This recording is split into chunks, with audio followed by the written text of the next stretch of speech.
Good morning friends. हम लोग का टारगेट क्या है?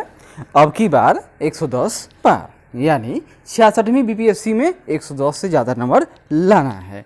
इसके लिए क्या करना होगा? सबसे पहले पुराने साल के जो क्वेश्चन है उनको देखना है। तो इसी कड़ी में दूसरा वीडियो है। तो आज कहाँ से शुरू करेंगे हम लोग? तो 50वें नंबर क्वेश्चन से शुरू करते हैं। तो देखते हैं, कनिष्क के शासनकाल में बौद्ध सभा किस नगर में आयोजित की गई थी? तो इसका आंसर होगा कश्मीर में, यानी कश्मीर के कुंडल वन क्षेत्र में।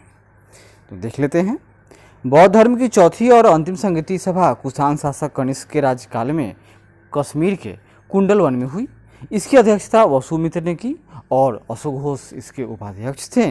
यहाँ बौद्ध ग्रंथों के कठिन अंशों पर सम्यक विचार किया गया और प्रत्येक पिटक पर भाष्य लिखे गए। कनिष्क ने इन्हें ताम्र पत्रों पर खुदवाकर एक स्तूप में रखवा दिया। त्रिपिटक में लिखे गए इन्हीं भाष्यों को विभाषा शास्त्र कहा जाता है। उल्लेखनीय है, याद कर लीजिए कि प्रथम बौद्ध संगीति कब हुआ? भगवान बुद्ध के मृत्यु के समय ही, यानी तत्काल बाद। कहाँ? तो राजगिरी के सप्तपर्णी गुफा में। और उस समय शासक कौन था? तो अजात शत्रु शासन था, जो हर्यक वंश का था। और इसकी अध्यक्षता किसने की थी? तो महाकश्यप ने की थी। और द्वितीय बौद्ध संगीति तो यह कालाशोक के शासनकाल में बुद्ध की मृत्यु के लगभग 100 वर्षों के पश्चात वैशाली में हुई थी। और इसके अध्यक्ष कौन थे? तो सबा कामी थे, या सर्वकामिनी कहिए या सब कमीर कहिए, या कहीं कहीं सबा कामी ही सिंपल लिखा मिलता है। और तीसरा कब होगा? तो अशोक के समय। कहाँ होगा? तो यह पाटलिपुत्र में होगा। और इसके अध्यक्ष कौन होंगे? तो मोगलीपुत्र तीसरे होंगे। दूसरे बौद्ध संगीति वैशाली में भगवान जो बौद्ध धर्म था यह 2 भागों में बढ़ जाता है, लेकिन जो मूल रूप से, यानी कि कहा जाए कि स्पष्ट रूप से बौद्ध धर्म 2 भागों में बटेगा कब? तो कनिष्क के समय में चौथे बौद्ध संगीति में। उस समय हीनयान और महायान में बटेगा। और जो कनिष्क था वह महायान का समर्थक था। आगे बढ़ते हैं, भगवान बुद्ध के महापरिनिर्वाण के बाद पहली बौद्ध संगीति हुई थी। कहाँ? तो राजगिरी में। बुद्ध के जीवन की 4 महत्वपूर्ण घटनाओं और उनसे संबंध 4 स्थलों का नीचे उल्लेख है। यह 2 स्तंभों में है, उसका मिलान करना है। देखिए, भगवान बुद्ध का जन्म, ज्ञान प्राप्ति, प्रथम वचन और निधन। तो ज्ञान प्राप्ति कहाँ हुआ? तो बोध गया में। चलिए, दूसरे का दूसरा सही है। प्रथम प्रवचन कहाँ दिए? ज्ञान प्राप्ति के बाद तो ये सारनाथ में। तो तीसरा का प्रथम हो गया। अब जन्म और निधन, तो उनका जन्म कहाँ हुआ था और उनका निधन कहाँ हुआ? तो हम लोग जानते हैं कि भगवान महावीर का जो जन्म हुआ था यह लुम्बिनी में और निधन कुशीनगर में हुआ था। तो चलिए देख लेते हैं। तो भगवान बुद्ध का जन्म 563 ईसा पूर्व में कपिलवस्तु के समीप लुम्बिनी वन में हुआ।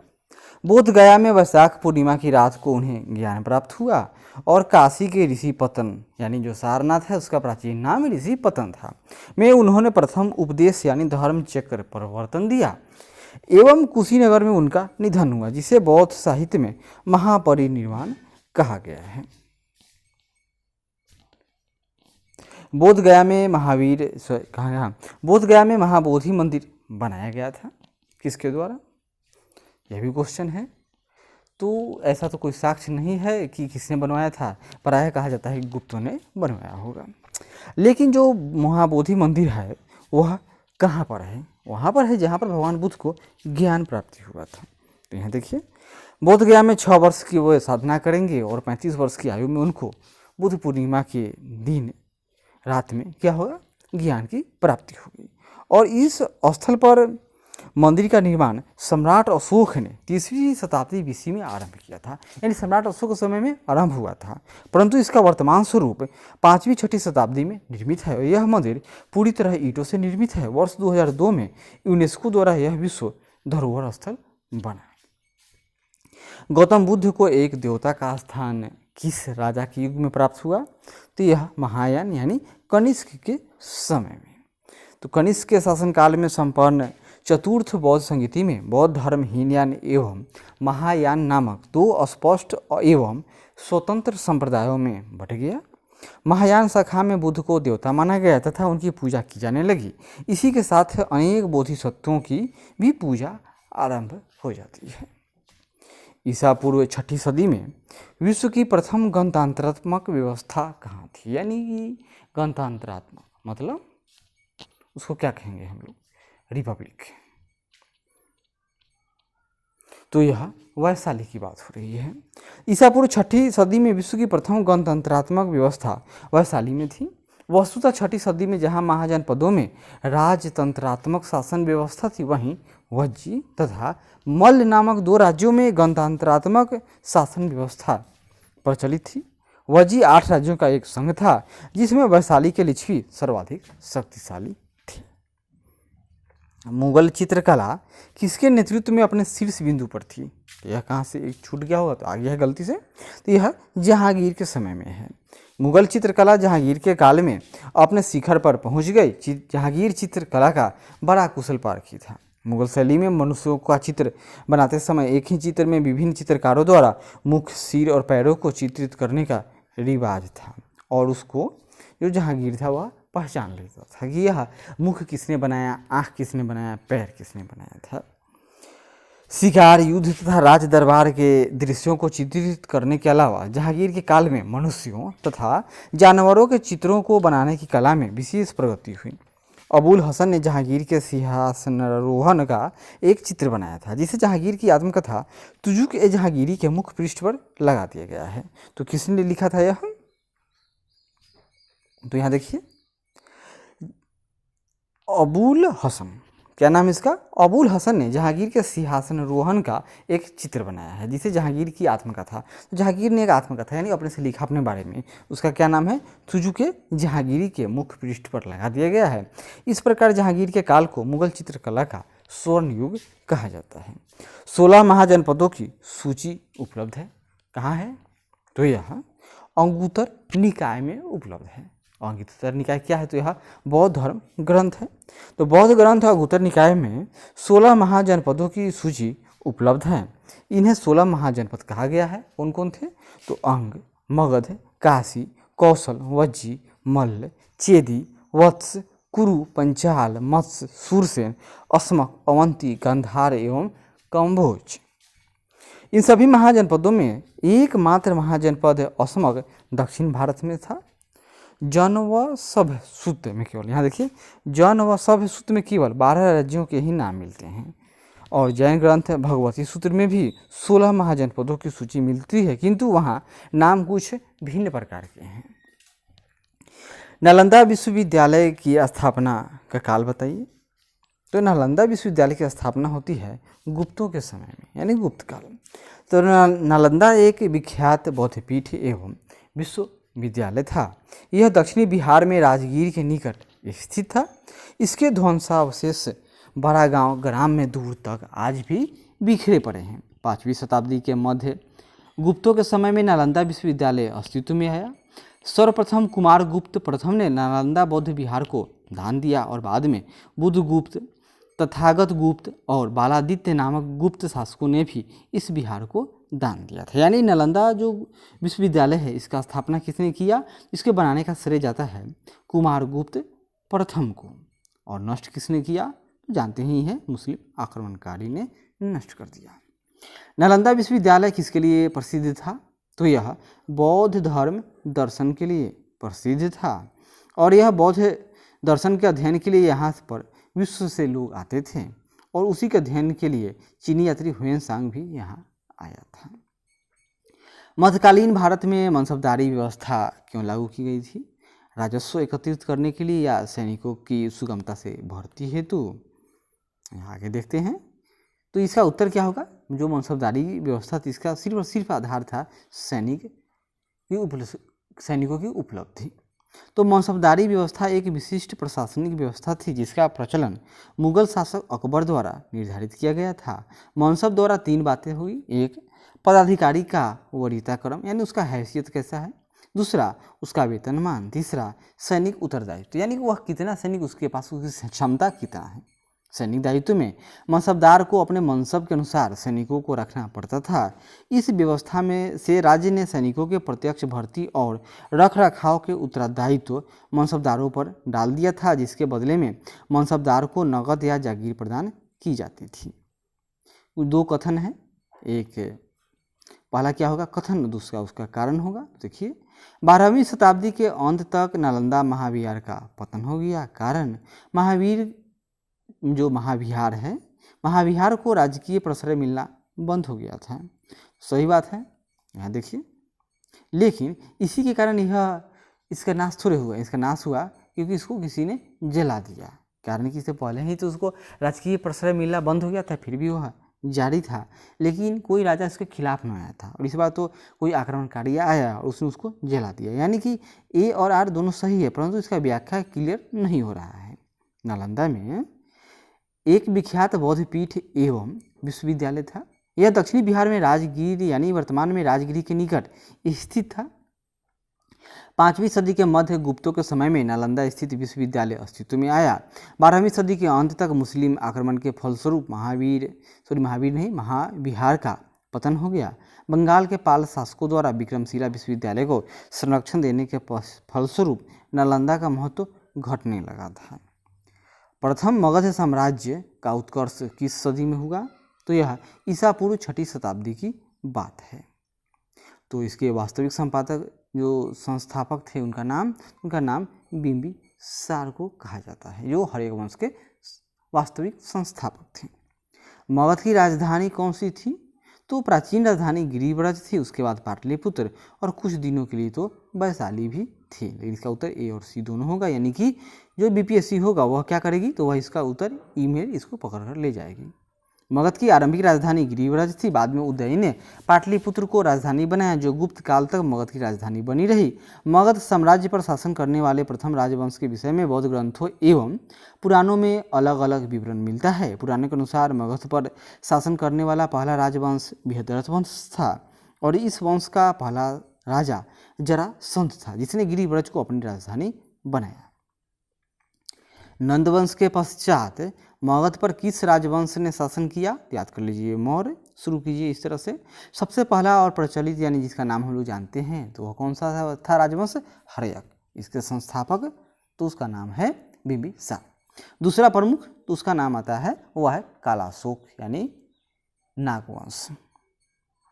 और तीसरा प्रमुख तो उसका नाम है नंदवंश। नंदवंश में दो प्रमुख राजा याद करना पड़ता है, एक है पद्मानंद यानी जिसने इस वंश की स्थापना की थी, और दूसरा घनानंद जिसके समय में इस वंश का पतन होगा। तो यह तीसरा हो गया।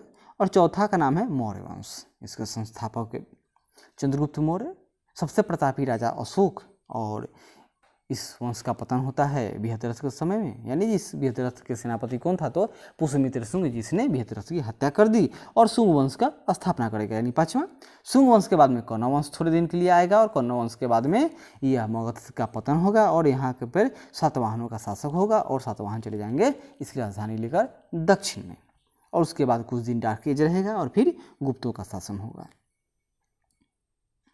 तो नंद वंश 344 से लेकर 324 से 323 ईसा पूर्व की स्थापना हुआ था। नंद वंश की स्थापना क्या होगा? तो शिशुनाग वंश का अंत करके की गई थी। नंद वंश में कुल 9 राजा हुए थे। उग्रसेन, जिसे पुराणों में महापद्म कहा गया, पंडुगति, भूतपाल, राष्ट्रपाल, गोविशानक, 10 सिद्धक, कैवर्त तथा धन नंद लास्ट था। इसको ही घनानंद भी कहा जाता है। नंदवंश में जनता से बलपूर्वक धन वसूलने, छोटी छोटी वस्तुओं पर भारी कर लगाने के कारण जनता शासकों के विरुद्ध हो गई। चारों ओर घृणा एवं असंतोष का वातावरण व्याप्त हो गया। इसी का लाभ उठाकर चंद्रगुप्त मौर्य एवं चाणक्य ने, यहाँ पर लिखा है धनानंद या घनानंद कहिए, की हत्या कर नंद वंश का अंत कर दिया। और यही कारण है कि इसका उत्तर सही कौन होगा? तो ए होगा। यानी नंद वंश के पश्चात मगध पर किस राजवंश का शासन स्थापित होगा? तो मौर्यों का। 65 जिसके ग्रंथ में चंद्रगुप्त मौर्य का विशिष्ट रूप से वर्णन है वह कौन है? तो विशाख दत्त। विशाख दत्त ने क्या लिखा? तो मुद्रा राक्षस की रचना की। और इसमें क्या है? तो इसमें चंद्रगुप्त मौर्य के विषय में विस्तृत सूचना प्राप्त होती है। इस ग्रंथ में चंद्रगुप्त को नंदराज का पुत्र माना गया है। मुद्रा राक्षस में चंद्रगुप्त को बिरसल और कुलहीन भी कहा गया है। 18वीं शताब्दी में घुंडीराज ने मुद्रा राक्षस पर टीका लिखी। मुद्रा राक्षस के अतिरिक्त विशाख दत्त के नाम से 2 अन्य रचनाओं का भी उल्लेख प्राप्त है, जैसे एक है देवी चंद्रगुप्तम तथा अभिसारिका वंची तक या अभिसारिका बंधी तक अप्राप्य, यानी यह उपलब्ध नहीं है। निम्नलिखित में से मगध का कौन सा राजा सिकंदर के समकालीन था? तो नंद वंश का है कौन राजा? तो उसका नाम था धननंद। तो महापद्मानंद के उत्तराधिकारियों की संख्या पुराणों तथा बौद्ध ग्रंथों में 8 मिलती है। कितनी? 8 है। और इस वंश का अंतिम शासक धननंद था जो सिकंदर का समकालीन था। उसे यूनानी लेखकों ने अग्रमीज कहा है। जेनोफोन उसे बहुत धनाढ़ व्यक्ति बताता है और भद्रसाल उसका सेनापति था। किसका? तो धननंद का। पाटलिपुत्र में स्थित चंद्रगुप्त का महल मुख्यतः किससे बना था? तो वह लकड़ी का बना हुआ था। बिहार में पटना के समीप बुलंदीबाग एवं कुम्हरार में की गई खुदाई से मौर्य काल के लकड़ी की विशाल भवनों के अवशेष प्रकाश में आए हैं। इन्हें प्रकाश में लाने का श्रेय स्पूनर महोदय को जाता है। बुलंदीबाग से नगर के परकोटे के अवशेष तथा कुम्हरार से राजप्रसाद के अवशेष प्राप्त होते हैं। आगे बढ़ते हैं। अष्टप्रधान का गठन किसने किया था? तो अष्टप्रधान शिवाजी। अष्टदिग्गज का संबंध किससे है? तो कृष्णदेव राय। नवरत्न, तो नवरत्न में 2 व्यक्ति, एक आता है विक्रमादित्य सेकेंड यानी गुप्त काल से और दूसरा था अकबर के समय में। तो शिवाजी के राज्य ने राज्य के प्रशासन के लिए केंद्रीय स्तर पर अष्टप्रधान की व्यवस्था की थी, जिसके अंतर्गत 8 मंत्रियों को नियुक्त किया गया था। इसमें पेशवा यानी प्रधानमंत्री, अमात्य, मंत्री, सचिव, सुमंत, सेनापति, पंडित राव एवं न्यायाधीश शामिल थे। इसमें जो सुमंत था यह विदेश मंत्री कहिए इसको। और ये शिवाजी के राज्य प्रशासन में आधुनिक काल के सचिवों की भांति कार्य करते थे। इनका कार्य राजा को परामर्श देना मात्र था। इन्हें किसी भी अर्थ में मंत्रिमंडल नहीं कहा जा सकता। प्रत्येक मंत्री राजा के प्रति उत्तरदायी था। आगे देखते हैं। निम्नलिखित में किस मौर्य राजा ने दक्कन की विजय प्राप्त की थी? तो ये सब जितने भी विजय की बात थी तो सब किसने कर लिया था? तो चंद्रगुप्त मौर्य के सभी ही बात है। तो दक्कन का विजय किसने किया? चंद्रगुप्त मौर्य ने किया था। तो मौर्य साम्राज्य के संस्थापक चंद्रगुप्त मौर्य ने दक्षिण भारत की विजय प्राप्त की थी। इस संदर्भ में अशोक के अभिलेखों, जैन एवं तमिल साक्ष्यों से जानकारी प्राप्त होती है। दक्षिण भारत के अनेक स्थलों में अशोक के अभिलेख प्राप्त हुए हैं, किंतु अशोक ने एकमात्र कलिंग विजय ही किया था। यानी अशोक क्या किया? एकमात्र कलिंग का युद्ध करेगा और उसी के बाद उसने युद्ध करना छोड़ दिया। अतः ऐसी स्थिति में दक्षिण में विजय का श्रेय हमें चंद्रगुप्त मौर्य को ही देना पड़ेगा, क्योंकि बिंदुसार की विजय अत्यंत संदिग्ध है एवं इतिहास में उसे एक विजेता के रूप में स्मरण नहीं किया जाता। जैन एवं तमिल साक्ष्य भी चंद्रगुप्त मौर्य की दक्षिण विजय की पुष्टि करते हैं। अभिलेख है जिससे यह प्रमाणित होता है कि चंद्रगुप्त का प्रभाव पश्चिम भारत पर था। वो कहाँ है? तो वह रुद्रदामन का जूनागढ़ शिलालेख है। इसमें क्या लिखा गया है देखिए। रुद्रदामन के जूनागढ़ अभिलेख से यह ज्ञात होता है कि चंद्रगुप्त मौर्य के सौराष्ट्र स्थित प्रांतीय शासक पुष्यगुप्त ने वहाँ सुदर्शन झील बनवाई थी और बाद में अशोक के यूनानी गवर्नर तुसास्प ने इस जलाशय के साथ बहुत सी नहरें बनवाई। इस प्रांत को अनार्त तथा सुराष्ट्र यानी जो आज का सौराष्ट्र है यानी गुजरात का इलाका है कहा जाता है। इससे पश्चिम भारत पर चंद्रगुप्त के आधिपत्य का प्रमाण मिलता है। निम्न में से कौन सा क्षेत्र अशोक के साम्राज्य में सम्मिलित नहीं था? तो कौन था? न था तो श्रीलंका नहीं था। तो श्रीलंका अशोक के साम्राज्य में सम्मिलित नहीं था। द्वितीय शिलालेख से स्पष्ट है कि भारत में अशोक का अधिकार चोल, पांड्य, सतीपुत्र, केरलपुत्र तथा ताम्रपर्णी यानी श्रीलंका को छोड़कर सब जगह था, क्योंकि इन राजाओं को प्रयत्न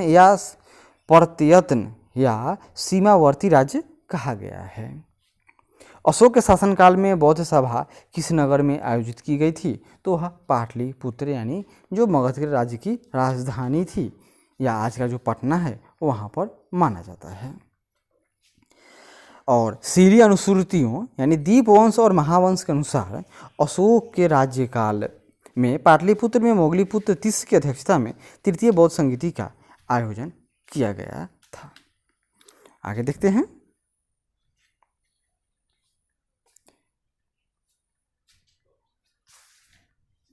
अशोक के शिलालेखों में प्रयुक्त भाषा है।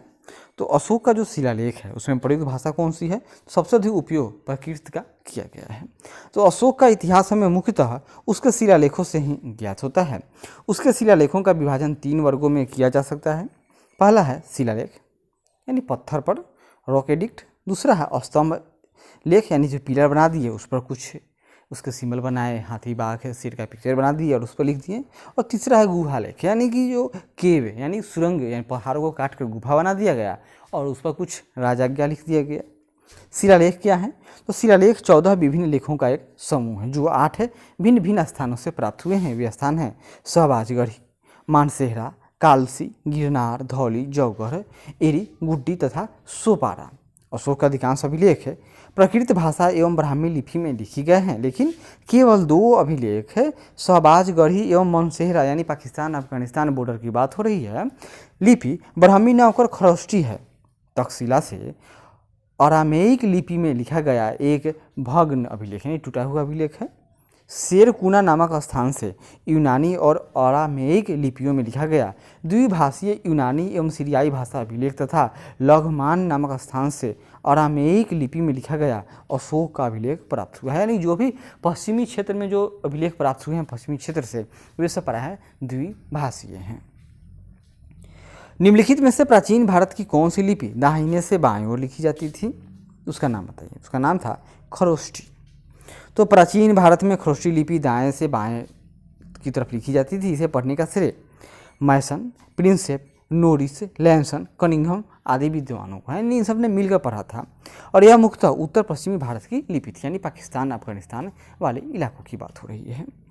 अशोक का धम्म का मूल संदेश क्या था बताइए? तो बीपीसी का उत्तर देखिए, इसका उत्तर ई होगा। यानी इसमें राजा के प्रति वफादारी की बात तो नहीं है, लेकिन शांति, अहिंसा, बड़ों का सम्मान, धार्मिक सहनशीलता। जब ये सब होगा तो राजा की वफादारी, तो राजा तो चाहेगा ही कि आप उसके प्रति वफादार रहो। तो अशोक धम्म एक नैतिक संहिता थी। अशोक अपने दूसरे और 7वें शिलालेख के माध्यम से संदेश देता है कि अपासी नवे बहु कयाने दयादाने सचे सोचे मादे साधवे च, अर्थात कम पाप करना है, पाप कम कीजिए, कल्याण कीजिए, दयादान करना, सत्य बोलना, पवित्रता से रहना, स्वभाव में मधुरता तथा साधुता बनाए रखना, यानी जो आज के जो मौलिक कर्तव्य है उसकी बात हो रही है। इस प्रकार अशोक धर्म के मूल संदेश में शांति और अहिंसा, बड़ों का सम्मान तथा धार्मिक सहनशीलता निहित है।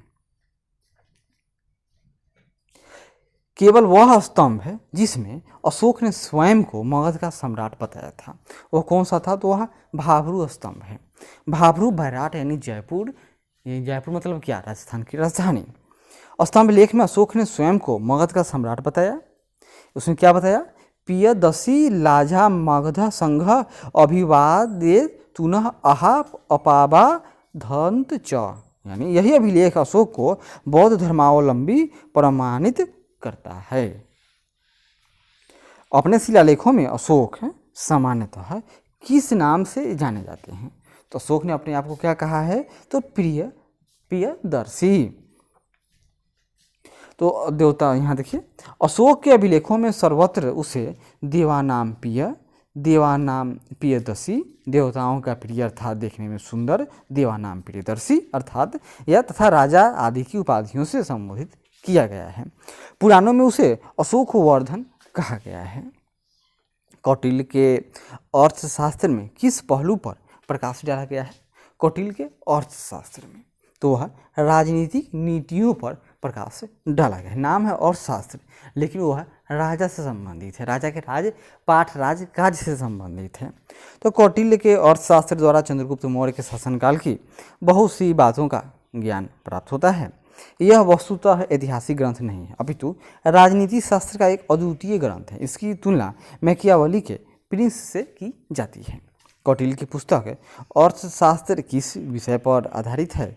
तो यह आर्थिक संबंध तो नहीं कह सकते हैं, लेकिन यह मुख्य रूप से शासन कला के सिद्धांत और अभ्यास पर मुख्य रूप से है। लेकिन इसका उत्तर बीपीएससी ने ई माना, यानी कौटिल्य द्वारा या चाणक्य द्वारा मौर्य काल में रचित अर्थशास्त्र शासन के सिद्धांतों अभ्यास की पुस्तक है। इसमें राज्य के लिए मंडल सिद्धांत जो विदेशी नीति की व्याख्या करता है। इसके अलावा इसमें सप्तांग सिद्धांत यानी राजा, अमात्य, जनपद, दुर्ग, कोष, दंड एवं मित्र की सर्वप्रथम व्याख्या मिलती है। अर्थशास्त्र में तत्कालीन प्रशासन एवं कृषि, शिल्प एवं व्यापार व्यवस्था की भी विस्तृत जानकारी प्राप्त होती है। अतः अर्थशास्त्र को केवल एक विषय में बांधना काफी नहीं है। मेगास्थनीज ने भारतीय समाज को कितने श्रेणियों में विभाजित किया? तो यह कितना, तो 7 श्रेणियों में विभाजित किया था। कौन? तो मेगास्थनीज ने। हाँ, तो इंडिका में लिखा होगा। मेगास्थनीज ने अपनी पुस्तक इंडिका में भारतीय समाज को 7 श्रेणियों में विभाजित किया। कौन कौन? दार्शनिक, कृषक, पशुपालक, कारीगर, योद्धा, निरीक्षक एवं सभासद। मेगास्थनीज भारतीय समाज में दास प्रथा के प्रचलित होने का उल्लेख नहीं करता है। मौर्य काल में कोई भी व्यक्ति न तो अपनी जाति से बाहर विवाह कर सकता था और न ही उससे भिन्न पेशा ही वह अपना सकता था। मौर्य समाज का 7 वर्गों में विभाजन का विशेष रूप से उल्लेख किया गया है। कहाँ? तो मेगास्थनीज की पुस्तक इंडिका में किया गया है। पेरिप्लस ऑफ द इरिथ्रियन सी किसने लिखी? इनके लिखने वाले का नाम पता नहीं है। यानी पेरिप्लस ऑफ द इरिथ्रियन सी एक ग्रीको रोमन यानी पेरिप्लस है, मतलब इसके लिखने वाले अज्ञात हैं। यह रोमन मिस्र के बंदरगाहों से नेविगेशन और व्यापार के अवसरों का इसमें वर्णन किया गया है। इसे लगभग 60 ईस्वी में अलेक्जेंड्रिया के एक अनाम नाविक ने लिखा। इसने भारत से आयात तथा निर्यात की जाने वाली वस्तुओं का भी इसने उल्लेख किया है। वह स्रोत जिसमें पाटलिपुत्र के प्रशासन का वर्णन है, तो क्या है? तो इंडिका की बात हो रही है। तो पाटलिपुत्र नगर का प्रशासन मेगास्थनीज की इंडिका में प्राप्त होता है। मेगास्थनीज ने पाटलिपुत्र के नगर परिषद की 5-5 सदस्यों वाली समितियों का उल्लेख किया है। वह नगर के पदाधिकारियों को क्या कहता था? तो एस्टिनोमोई कहता था। एस्टिमोनोई कहता था। कहीं कहीं यह एग्रोनोमोई मिलता है। पाटलिपुत्र को किस शासक ने सर्वप्रथम अपनी राजधानी बनाई थी? इस विकल्प के हिसाब से चंद्रगुप्त मौर्य होगा। वस्तुतः हम लोग जानते हैं कि पाटलिपुत्र की स्थापना गंगा एवं सोन नदी के संगम पर हर्यक वंशीय शासक उदय ने की थी एवं अपनी राजधानी राजगीर से पाटलिपुत्र स्थानांतरित कर दिया, लेकिन विकल्प में उदयन नहीं है, अतः चंद्रगुप्त मौर्य होगा। इनमें से किसने सर्वप्रथम व्यापक पैमाने पर स्वर्ण मुद्रा का प्रचलन किया था? तो यह बात किसका हो रहा है? तो यह कदफिसस। कौन कदफिसस? तो विम कदफिसस की बात हो रही है, यानी कुषाण वंश से संबंधित है। तो कुषाण शासकों द्वारा व्यापक पैमाने पर स्वर्ण मुद्रा का प्रचलन आरंभ किया गया। भारतीय उपमहाद्वीप में उनका सबसे महत्वपूर्ण यह योगदान था। कुषाण शासक विमा कदफिसस को स्वर्ण मुद्राओं के प्रचलन का श्रेय जाता है। कला की गंधार शैली निम्न समय में फली फूली, तो इसका भी संबंध कुषाणों से ही है। तो कुषाण शासक कनिष्क के शासनकाल में कला के क्षेत्र में 2 स्वतंत्र शैलियों का विकास होता है। एक है गंधार शैली, दूसरा है मथुरा शैली। इन दोनों को कनिष्क की ओर से पर्याप्त प्रोत्साहन दिया गया। गंधार कला यूनानी कला से प्रभावित थी। शुंग वंश के बाद किस वंश ने भारत पर राज किया था? यह कण्वा या कण्व वंश, बहुत छोटे समय के लिए। शुंग वंश का अंतिम राजा कौन था? तो देवभूति को उसके ही अमात्य वसुदेव ने हत्या कर दिया। वसुदेव ने जिस नवीन राजवंश की नींव डाली थी वह कण्व या कण्वायन नाम से जाना जाता है। शुंगों के समान यह भी ब्राह्मण वंश ही था। राजा खारवेल का नाम जुड़ा है, बताइए किस चीज़ से? तो इसका संबंध है हाथी गुम्फा लेख से संबंधित है राजा खारवेल। तो कलिंग का चेदी शासक खारवेल प्राचीन भारतीय इतिहास के महानतम सम्राटों में से एक था। उड़ीसा प्रांत के भुवनेश्वर से 3 मील की दूरी पर स्थित उदयगिरी पहाड़ी की हाथी गुम्फा से उसका एक बिना तिथि ने डेट नहीं लिखा है। और इसमें खारवेल के बचपन, शिक्षा, राज्याभिषेक, राजा होने के बाद से 13 वर्षों तक के शासन की घटनाओं का क्रमबद्ध विवरण दिया गया है। यह अभिलेख खारवेल का इतिहास जानने का एकमात्र स्रोत है। नगरों का क्रमिक पतन किस काल की एक महत्वपूर्ण घटना है? तो यह गुप्त काल की घटना है। गुप्त काल में नगरों का क्रमिक पतन होना आरंभ हो गया। संपूर्ण गंगा घाटी में जो शहर पहले अत्यंत समृद्ध अवस्था में थे उनमें से अधिकांश को गुप्त युग में या तो उसको त्याग दिया गया या वहाँ के आवासंश में पर्याप्त विघटन हुआ, यानी कि जो बसाव था वह अब छिन्न भिन्न होने लगा। पाटलिपुत्र जैसा महत्वपूर्ण नगर ह्वेनसांग के आगमन तक गांव बन गया था। मथुरा जैसा महत्वपूर्ण नगर एवं कुम्हरार, सोनपुर, सौगौड़ा और उत्तर प्रदेश में गंगा घाटी के अत्यंत महत्वपूर्ण केंद्र का ह्रास हो गया था। उस सबके प्रमाण मिलते हैं। निम्नलिखित में से कौन सा बंदरगाह है गुप्त काल में उत्तर भारतीय व्यापार के लिए उपयोग किया जाता था? उसका नाम है ताम्रलिप्ति बंदरगाह है। गुप्त काल में बंगाल में ताम्रलिप्ति एक प्रमुख बंदरगाह था, जहाँ से उत्तर भारत के साथ दक्षिण पूर्व एशिया, चीन, लंका, जावा, सुमात्रा आदि देशों के साथ व्यापार होता था। पश्चिमी भारत का प्रमुख बंदरगाह ब्रिग कच्छ यानी भरौच था, जहाँ से पश्चिमी देशों के साथ समुद्री व्यापार होता था। किस शासक वंश ने मंदिरों एवं ब्राह्मणों को सबसे अधिक ग्राम अनुदान में दिया था? यह बात किसकी हो रही है? तो गुप्त काल की है। और शुरू कौन किया था? सबसे पहले तो सातवाहनों ने किया था। यहाँ देखिए, गुप्त वंश के शासकों ने मंदिरों एवं ब्राह्मणों को सबसे अधिक ग्राम अनुदान में दिया। गुप्त लेखों में जिन भूमि दानों का उल्लेख किया गया है, उससे यह स्पष्ट है कि भूमिदान के साथ साथ गांव की भूमि से उत्पन्न होने वाली आय भी ग्रहीता को सौंप दी जाती थी। आगे देखिए, गुप्त युग में भूमि राजस्व की दर क्या थी? तो गुप्त काल में भूमि राजस्व की दर क्या है? तो उपज का 6वां भाग था। गुप्त काल में जो लोग राजकीय भूमि पर कृषि करते थे, उन्हें अपनी उपज का एक भाग राजा को कर के रूप में देना पड़ता था, जो 6 होता था, यानी 6ठा भाग दे दीजिए। गुप्त अभिलेखों में भूमि कर को उद्रंग तथा भाग कर कहा गया है।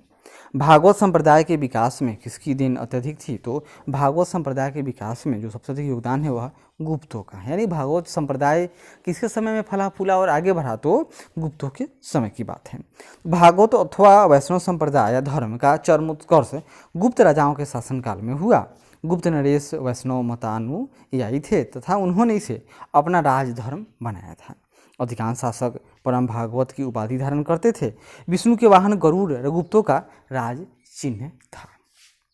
इनमें से किसी ने पहली बार यह व्याख्या की थी कि पृथ्वी अपनी धुरी पर घूमने के कारण प्रतिदिन सूर्योदय एवं सूर्यास्त होता है? यह किसने बताया था? यह आर्यभट्ट ने बताया था।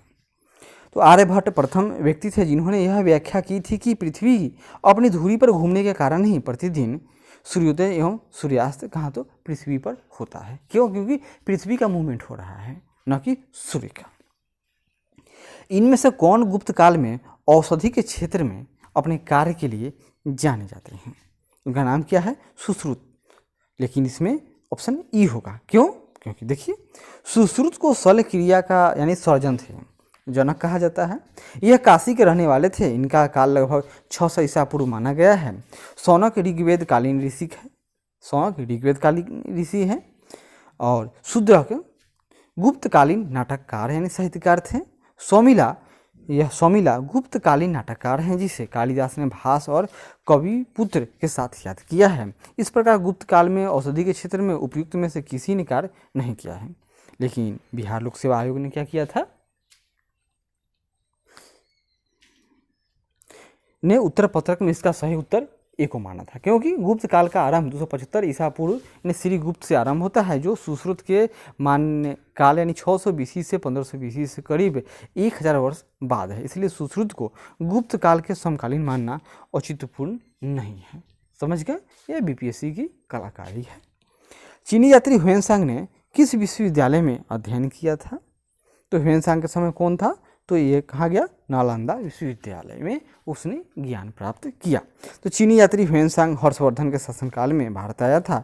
637 ईस्वी की बात हो रही है में ह्वेनसांग नालंदा विश्वविद्यालय गया। इस समय यहाँ के कुलपति आचार्य शीलभद्र थे। लगभग 3/2 यानी 1.5 वर्ष तक नालंदा में निवास कर उसने योग शास्त्र का अध्ययन किया। इसके बाद वह बंगाल, उड़ीसा, धान्य कटक होता हुआ कांची पहुंचा और अपनी यात्रा के दौरान दूसरे दौर में ह्वेनसांग पुनः नालंदा आया और वहां पर अब वह प्रोफेसर हो गया था। क्लियर है? यह 1.5 वर्ष नहीं है, यह 3/2 वर्ष। समझ गए? आगे देखिए, ह्वेनसांग की भारत यात्रा के समय सूती कपड़ों के उत्पादन के लिए सबसे प्रसिद्ध नगर कौन सा था? तो मथुरा था। चीनी यात्री ह्वेनसांग हर्षवर्धन के शासनकाल में भारत आया। मथुरा एक औद्योगिक नगरी थी। अर्थशास्त्र से ज्ञात होता है, अर्थशास्त्र नहीं अर्थशास्त्र। किससे? तो कौटिल्य का अर्थशास्त्र से, कि इसके सूती वस्त्र उत्कृष्टता के लिए प्रसिद्ध थे। किसके? तो मथुरा के। ह्वेनसांग ने मथुरा की आर्थिक समृद्धि एवं व्यापारिक प्रगति की पुष्टि की है। वह लिखता है कि मथुरा के बाजारों में बिकने वाले वस्तुएं काफ़ी सजाकर रखी जाती थी। कविबान निवासी थे। कहाँ के थे? तो ये पाटलिपुत्र के थे। कौन? तो कविबान, कवि बाणभट्ट की बात हो रही है। तो बाणभट्ट हर्षवर्धन के दरबारी कवि थे। ये पाटलिपुत्र क्षेत्र के निवासी थे। हर्षचरित, कादम्बरी, चंडी शतक इनकी प्रमुख रचनाएं हैं। और चीनी यात्री इत्सिंग ने बिहार का भ्रमण कब किया? तो इसके बारे में कोई स्पेशल जानकारी नहीं है। क्यों? क्योंकि चीनी यात्री इत्सिंग यहाँ जो विकल्प है इसमें सही कोई नहीं है। चीनी यात्री इत्सिंग 671 से 600 या 672 में आया और वह रो पारा। कहाँ देखेगा? तो देखेंगे हम लोग, जब वह युवक था अपने 37 बौद्ध सहयोगियों के साथ बौद्ध धर्म के अवशेषों को देखने की इच्छा से उसने पश्चात विश्व का भ्रमण करने का निश्चय किया। वह दक्षिण से के समुद्री मार्ग से होकर भारत आया। 675 से 85 तक नालंदा विश्वविद्यालय में अध्ययन किया और 693-94 ईस्वी में लगभग सुमात्रा होता हुआ वह चीन लौट गया। और यह उन सब जगहों पर गया जहाँ पर जो हुएनसांग आया था, वहाँ यह भी गया था। और इसी के बारे में कहावत है कि यह जब नालंदा विश्वविद्यालय में गया था तो वहाँ पर वो हुएनसांग को याद करके रोने लगा। क्यों? क्योंकि उसको मन था कि वह गौरव उस समय नालंदा की न थी जो हुएनसांग ने वर्णन किया था। प्रसिद्ध चीनी यात्री फाहियान ने किसके शासनकाल में भारत की यात्रा की थी? तो चंद्रगुप्त II। तो चंद्रगुप्त द्वितीय यानी विक्रमादित्य के शासनकाल में चीनी यात्री फाहियान ने 399 से लेकर 412 ईस्वी तक भारत के विभिन्न स्थानों का भ्रमण किया था। नालंदा विश्वविद्यालय के संस्थापक कौन थे? तो नालंदा विश्वविद्यालय के संस्थापक कुमारगुप्त को माना जाता है। तो हुएनसांग के अनुसार नालंदा विश्वविद्यालय का संस्थापक शक्रादित्य था, जिसने बौद्ध धर्म के त्रिरत्नों के प्रति महती श्रद्धा के कारण इसकी स्थापना करवाई थी। शक्रादित्य की पहचान कुमारगुप्त प्रथम के रूप में की जाती है। कुमारगुप्त की प्रसिद्ध उपाधि क्या है? तो महेंद्रादित्य की थी। ताम्रपत्र लेख दर्शाते हैं कि प्राचीन काल में बिहार के राजाओं का संपर्क कहाँ कहाँ से था? तो जावा व सुमात्रा से भी था। ये किससे मिलता है? तो यह ताम्र पत्र के लेख दर्शाते हैं। ऐसा क्यों कहा गया है? क्योंकि पाल वंशी शासक देवपाल बौद्ध मतानुयायी था। लेखों में उसे परम सौगात कहा गया है। उसने जावा के शैलेंद्र वंशी शासक बालपुत्र देव के अनुरोध पर उसे नालंदा में एक बौद्ध विहार बनवाने के लिए 5 गांव दान में दिया था। कौन? तो पाल वंशी शासक देवपाल ने। किसको दिया? तो शैलेंद्र वंशी शासक बालपुत्र देव को दिया था। और यह बाल देवपुत्र कहाँ का राजा था? तो जावा का राजा था। सुवर्ण भूमि का वह राजा कौन था जिसने नालंदा में एक बौद्ध विहार की स्थापना की तथा उसके रख रखाव हेतु अपने दूत द्वारा देवपाल से 5 गांव दान में देने के लिए प्रार्थना किया था? कौन? तो यही बालपुत्र देव की बात हो रही है। स्वर्ण भूमि के शासक बालपुत्र देव ने नालंदा में एक बौद्ध विहार की स्थापना की तथा उसके रख रखाव हेतु अपने दूत द्वारा देवपाल से 5 गांव देने के लिए प्रार्थना की थी। नालंदा विश्वविद्यालय के विनाश का कारण बताइए। उसका कारण क्या था? मुसलमान। नालंदा विश्वविद्यालय को बख्तियार खिलजी था, इसके अधीन तुर्क मुस्लिम आक्रमणकारियों द्वारा नष्ट कर दिया गया। यह भारत में बौद्ध मत के पतन के लिए अंतिम प्रहार के रूप में देखा जाता है। खजुराहो मंदिर स्थापत्य के निर्माण में सहयोगी थे। यानी खजुराहो का जो मंदिर है इसका निर्माण किसने करवाया? तो चंदेल शासकों ने करवाया था। तो खजुराहो के मंदिर चंदेल राजाओं के समय 950 से 250 ईस्वी के बीच बनाए गए थे। यहाँ के मंदिरों में कंदरिया महादेव का मंदिर सर्वोत्तम है। खजुराहो मध्य प्रदेश के छतरपुर जिले में स्थित है। विक्रमशिला शिक्षा केंद्र के संस्थापक का नाम बताइए। तो इनका संबंध किससे है? तो पाल वंश से यानी धर्मपाल से है। तो विक्रमशिला विश्वविद्यालय बिहार के भागलपुर जिले में स्थित है। इसकी स्थापना पाल वंश के शासक धर्मपाल ने की थी। दीपांकर श्रीज्ञान जो उपाध्यक्ष अतीश के नाम से प्रसिद्ध थे, यहाँ के सर्वाधिक प्रसिद्ध विद्वान थे। ये तिब्बत भी गए थे। निम्नलिखित राजवंशों में से किसका उल्लेख संगम साहित्य में नहीं है? तो कदम्बों का। चेर, चोल, पांड्यों का उल्लेख है। तो संगम साहित्य में केवल चोल, चेर एवं पांड्य राजाओं के उद्भव और विकास का विवरण प्राप्त होता है। इन राज्यों के विविध राजाओं के शासनकाल का स्पष्ट निर्धारण संभव न होने पर भी संगम साहित्य से कृष्णा नदी के दक्षिण में सुदूर प्रायद्वीप तक राजनीतिक गतिविधियों पर पर्याप्त प्रकाश पड़ता है। संगम युग में उड़यूर किस लिए विख्यात था? तो जो उड़यूर था इसका संबंध किससे था? तो यह कपास के व्यापार का महत्वपूर्ण केंद्र था। तमिलनाडु के तिरुचिरापल्ली में अवस्थित कावेरी नदी के तट पर उड़यूर संगमकालीन चोलों की राजधानी थी। यह कारी एवं वारानम नामों से भी प्रसिद्ध थी और संगम युग में उड़यूर कपास तथा सूती वस्त्रों का बहुत बड़ा केंद्र था। मुद्रा राक्षस का लेखक निम्न में से कौन है? तो मुद्रा राक्षस इसके रचनाकार हैं, इनका नाम है विशाख दत्त। मुद्रा राक्षस की रचना विशाख दत्त ने की थी। इस ग्रंथ में मौर्य इतिहास मुख्यतः चंद्रगुप्त मौर्य के जीवन पर प्रकाश पड़ता है। इसमें चंद्रगुप्त मौर्य को बिरसर तथा कुलहीन कहा गया है और धुंडीराज ने मुद्रा राक्षस पर टीका लिखा है। पृथ्वीराज रासो के लेखक, तो पृथ्वीराज रासो की मतलब कि पृथ्वीराज चौहान से संबंधित है और इसके लेखक कौन है? उनका नाम है चंद्रवर दाई। तो चौहान वंशीय शासक पृथ्वीराज ठौर यानी राय पिथौरा के दरबारी कवि चंद्रवर दाई थे जिन्होंने पृथ्वीराज रासो की रचना की थी। स्वप्नवास दत्ता के लेखक यानी ऑथर कौन है? उनका नाम है भास। महाकवि भास के नाम से 13 नाटक उपलब्ध हैं जिन्हें 1909 में श्री टी गणपति शास्त्री ने त्रावणकोर राज्य से प्राप्त किया था। इन नाटकों का नाम क्या क्या है याद कर लीजिए।